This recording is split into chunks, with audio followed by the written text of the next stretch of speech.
Continuing our coverage of Sunbelt Football Media Days, glad to get to talk to Commissioner of the Sunbelt Conference, Keith Gill. You know, you mentioned in your State of the Sunbelt address, rising been the key word. Just what are your thoughts, just the state of the conference right now? Yeah, you know, the state of the conference is really strong. We're really pleased with where we are, you know, in terms of just the number of postseason berths we had last year, the big wins that we had last year.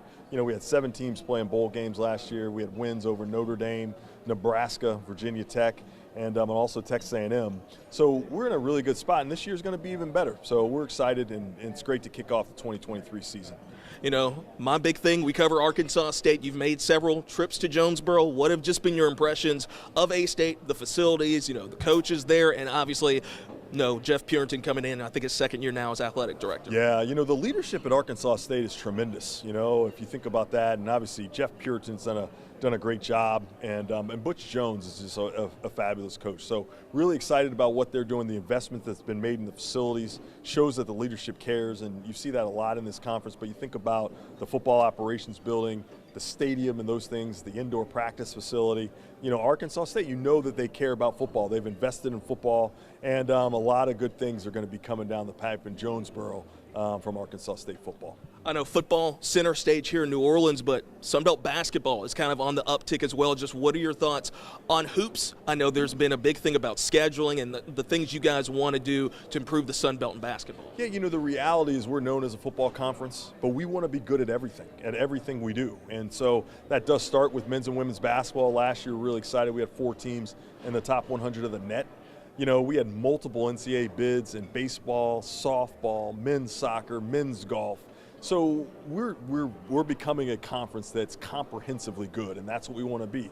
We want to be excellent in everything we do. So we're really excited about that. We're focusing, you know, some strategic planning in the baseball, softball area, also in the men's and women's basketball area, and those things are starting to pay some dividends, which has been really, really good to see.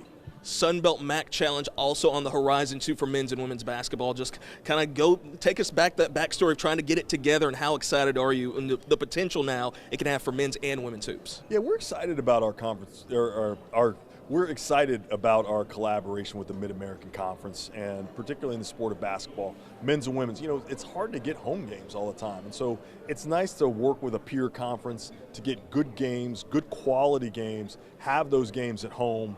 We're really excited about it and kick it off this year, and you know, it's going to be a lot of fun.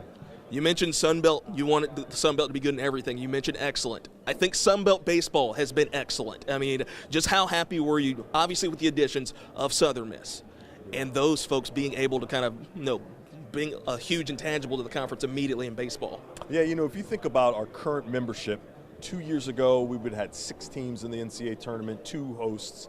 Last year we had 4 teams in the NCAA tournament. Southern Miss advanced to a super regional and hosted that.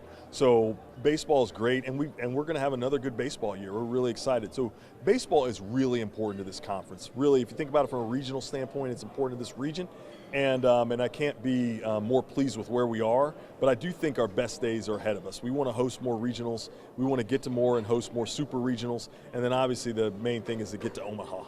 Last question. You mentioned on expansion, you're happy with the 14 members as it is, and just looking at, I guess, college football, the landscape moving forward, just how much of a thrill is it? You've got 14 teams all in a solid footprint, where you have a lot of other conferences where you may not know where the membership is in terms of positioning, things like that. Yeah, no, I think it's great. I think, you know, the way we think about it, 14 universities, 10 contiguous states.